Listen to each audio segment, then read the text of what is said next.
I was woken by my alarm at 7 o'clock in the morning. I groaned loudly as I fumbled to turn the annoying sound off.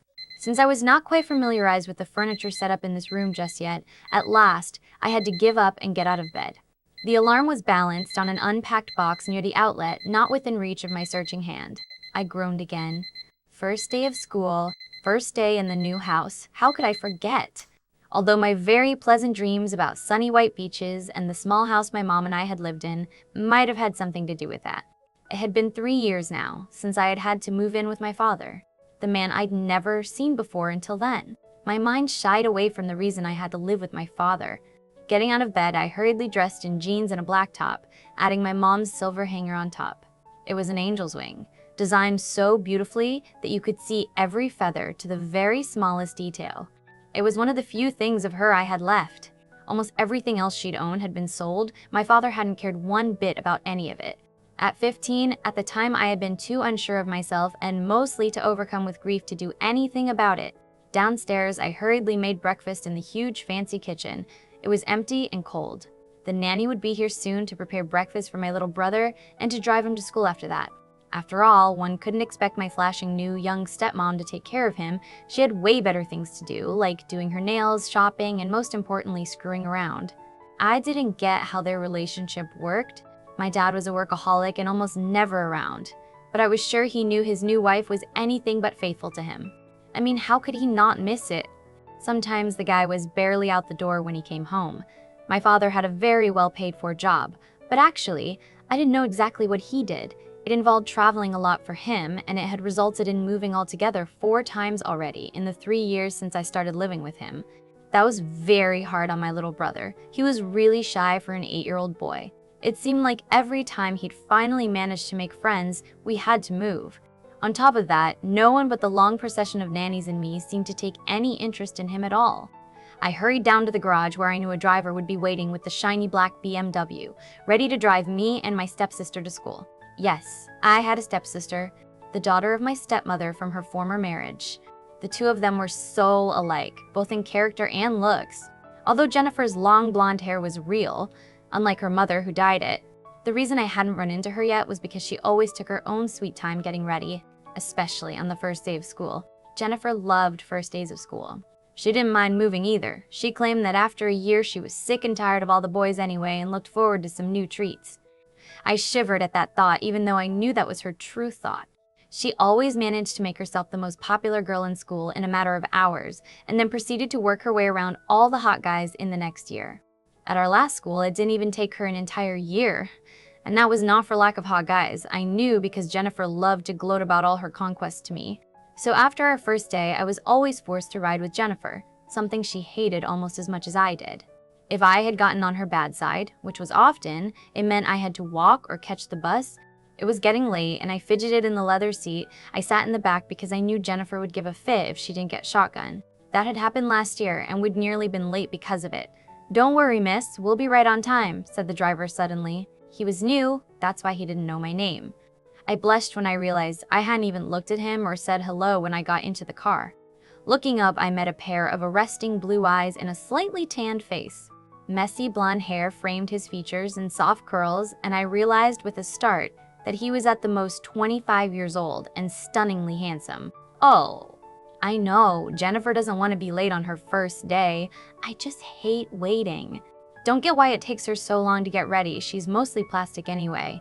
The words rushed from my mouth, and shocked, I slapped my hand over it. Treacherous voice. The driver laughed in a very masculine tone. Don't you know? Barbies need to get their daily dose of admiring themselves in the mirror. I smiled back at him hesitantly. He was nice. Too bad it wouldn't last very long. Either my stepmother or sister would sleep with him, or maybe both eventually, and he'd turn to hating me just as much as they did or get fired by my dad. "I'm Brittany," I introduced myself to him, sticking my hand out to him in a formal handshake, although it was a bit weird since he was twisted around in the driver's seat to face me. He took my hand and surprised me with a soft kiss on the top instead of shaking it. "My name is Dannis," he said with a smirk. He hurriedly let go off my hand and twisted to the front when Jennifer opened the door to the passenger seat and flung herself in it. She still managed to make that look graceful and sexy, of course. "Chauffeur drive," was all she said though, and by her harsh tone of voice, I knew she hadn't actually looked at the driver yet. Dannis raised his hand to his head in mock salute, even though it looked rather real with the gray cap on his soft blonde curls and the gray uniform. "Yes, ma'am," he said as he pulled out of the garage with ease. I leaned back in my own seat and started counting. I wondered how far I would get until she'd start flirting with Dannis. It couldn't be that long. Sure enough, just as I reached 13, I heard Jennifer purr, "So what's your name, handsome?" I suppressed a groan, but still I saw Dannis's eyes dart to mine in the rearview mirror. He didn't look pleased at all. It's Dannis William, ma'am," he said politely. Another look in the rearview mirror told me he was anxious and didn't like the way she was running her hands over his arm at all. The look was almost pleading, as if he hoped I would get him out of that mess. Well, that was new. As soon as Jennifer pulled out her seduction skills, everyone always fell for her, sooner or later, and usually sooner. I shrugged at him, indicating that I was used to this, but I still said, "Hey Jennifer, you looking forward to school? Think there will be lots of hot guys?" I was sure that was the only topic that would get her mind off seducing poor Dannis. It worked because she chirped happily, "Oh yeah, can't wait to see." I tuned out the rest of what she was saying, having already heard it a few times in the past few days. I smirked at Dannis, mouthing, "You owe me." He nodded though, obviously relieved. When we reached the school, I looked the building over carefully. It was red brick and sprawled out wide, trees scattered around it. In golden letters above the entrance it said, Westtown High. Behind the school building I could see a large forest spreading out. The parking lot was filled with people milling about, admiring cars, chatting about their holidays after the summer break, in general, catching up with friends. Dannis drove the expensive BMW all the way up to the entrance and with a look at Jennifer hurriedly got out to run around the car and open her door. Everyone was staring at the car, obviously wondering who would have a chauffeur bringing them to school. Exactly like Jennifer wanted it. When Dannis opened her door, she glided out gracefully, like a superstar getting out and onto the red carpet. I shook my head wonderingly. It was no wonder she was popular on the first day of school, especially not clad as she was in a dark red summer dress that ended mid-thigh, exposing the long, smooth length of her legs. She waved her long, blonde locks over her shoulders as she reveled in the attention she was getting. In a rush, everyone that mattered was surrounding her. The guys offering to carry her bags and show her around, asking for her name and her number. Girls giving her fake hugs of welcome and air kisses as they offered her their own names and all the latest gossip. The crowd was already moving away with Jennifer from the car. She always did that to make sure no one would notice my arrival. She didn't do well sharing attention. I was startled when Dannis popped his head in through my door. "You getting out, hun?" he asked with a warm smile. His blue eyes sparkled in amusement. I nodded. "Yeah, just giving the queens some time to get all their attention.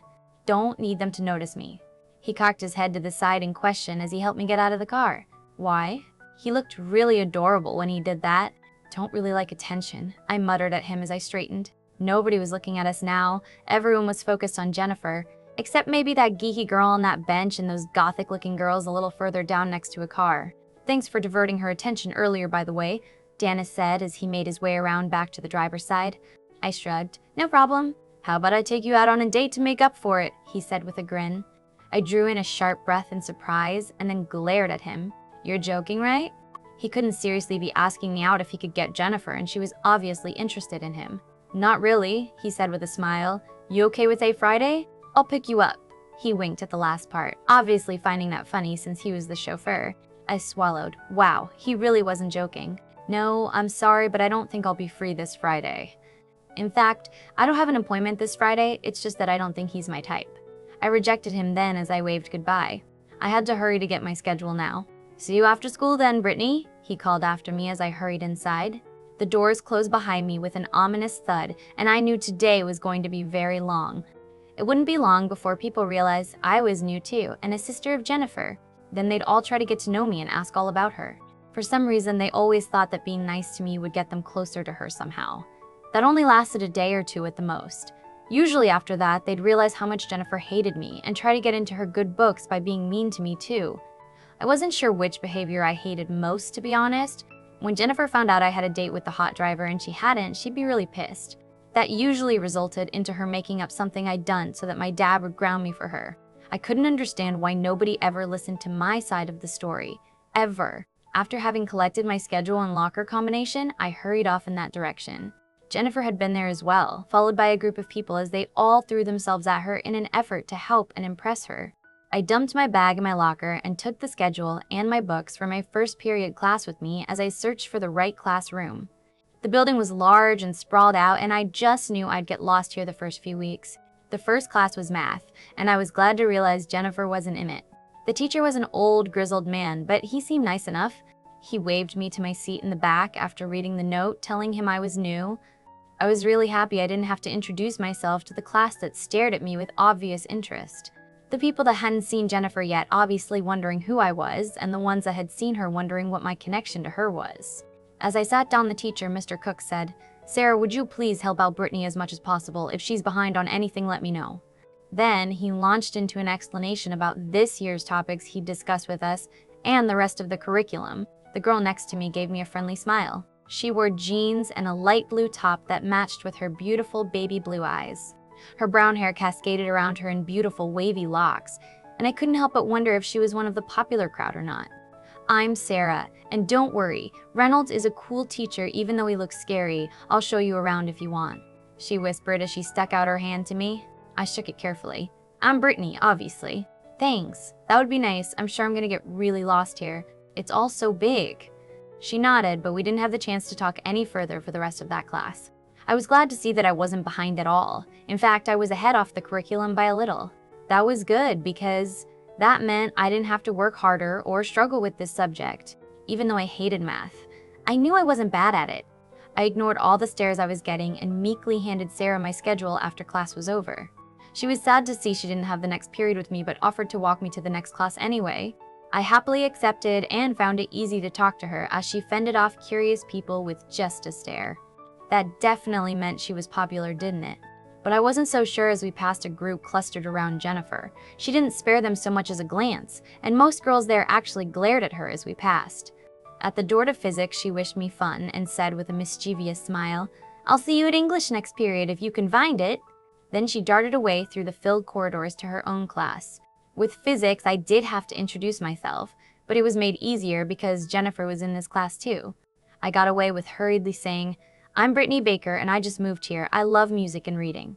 After that, I scurried to a chair in the back and sat down beside a bored-looking skinny guy with a messy mohawk. He didn't even look up when Jennifer started introducing herself, taking her own sweet time.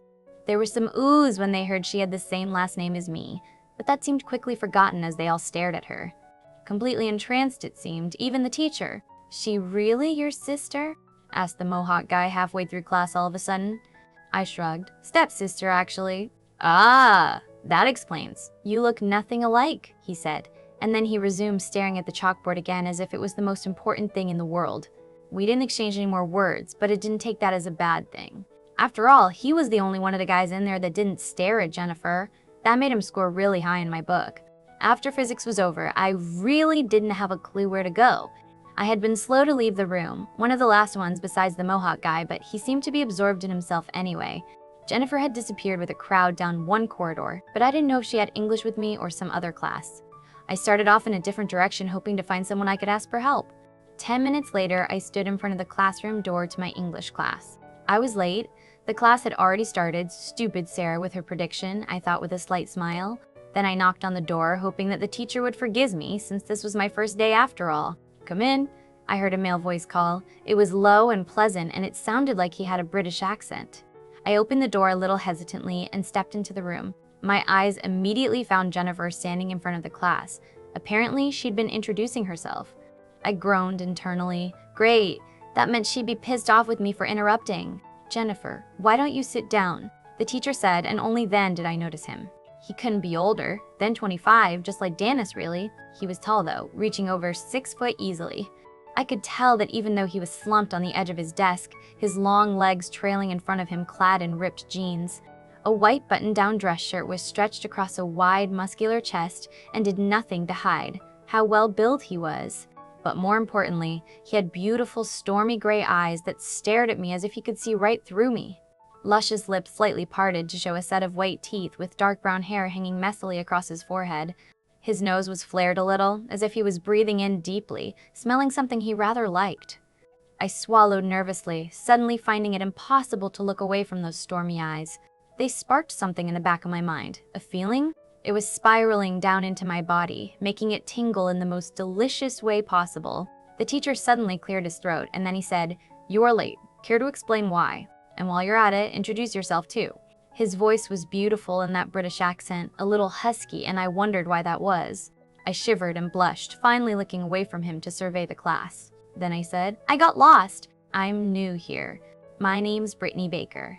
I swear I saw him shiver as I spoke, but then he nodded and said a little brusquely, "Have a seat, Brittany. Don't let it happen again." I hurriedly took a seat in the back of the class, right next to Sarah, who appeared to have saved me a seat. She looked at me knowingly, winking once before focusing on the teacher. All I could think was, "Oh my God, he's smoking hot. Oh my God." I have a crush on my teacher, and I don't even know what he's like. I didn't dare look up at him again during his entire class, but I could tell everyone liked him. Jennifer was doing her very best to seduce him, sitting all the way in the front. Then again, pretty much every girl tried to get his attention one way or another. Except Sarah. She just kept smirking at me and him as if she knew something I didn't.